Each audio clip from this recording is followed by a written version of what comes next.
सोलापूर महानगरपालिकेच्या निवडणुकीत अवघे 2 नगरसेवक निवडून आणणाऱ्या काँग्रेस पक्षाची घसरण जिल्हा परिषद निवडणुकीत आणखी ठळकपणे समोर आली आहे। जिल्हा परिषदेच्या निवडणुकीत काँग्रेसला एकही जागा जिंकता न आल्यानं भोपळाही न फोडता पक्षाला घरी परतवावं लागलंय। या दारुण पराभवामुळे काँग्रेसचं स्थानिक अस्तित्वच धोक्यात आलं असून पक्षाच्या नेतृत्वावरती गंभीर प्रश्न उपस्थित होत आहेत। विशेषतः खासदार प्रणिती शिंदे यांच्या नेतृत्वावर पुन्हा एकदा अपयशाचं शिक्कामोर्तब झाल्याची चर्चा आता राजकीय वर्तुळात रंगू लागली आहे। महानगरपालिका असो वा जिल्हा परिषद, काँग्रेसला जनतेचा विश्वास संपादन करण्यास सातत्यानं अपयश येत असल्याचं या निकालातून स्पष्ट झालंय। एकेकाळी सोलापूरच्या राजकारणात प्रभावी भूमिका बजावणारा काँग्रेस पक्ष आज फक्त नावापुरता उरला आहे का, असा प्रश्न उपस्थित होतोय। जिल्हा परिषद निवडणुकीत काँग्रेसकडून प्रभावी रणनीतीचा अभाव, संघटनात्मक कमजोरी, कार्यकर्त्यांमध्ये असलेली निराशा आणि स्थानिक प्रश्नांवरती ठोस भूमिका न घेण्याची मानसिकता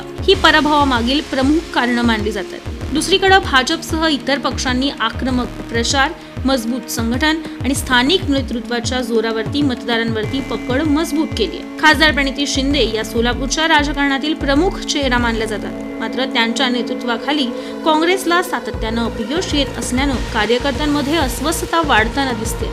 नेतृत्व आहे पण दिशा नाही, अशी टीका आता उघडपणे होत आहे। या पराभवानंतर काँग्रेस पक्ष आत्मपरीक्षण करणार का, नेतृत्वात बदल होणार का, की पुन्हा पराभवाचं खापर कार्यकर्त्यांवरतीच फोडलं जाणार, हे पाहणं आता महत्त्वाचं ठरणार आहे। अन्यथा सोलापूर जिल्ह्यात काँग्रेसच्या राजकीय अस्तित्वाचा प्रश्न अधिकच गंभीर होण्याची चिन्ह दिसत आहेत।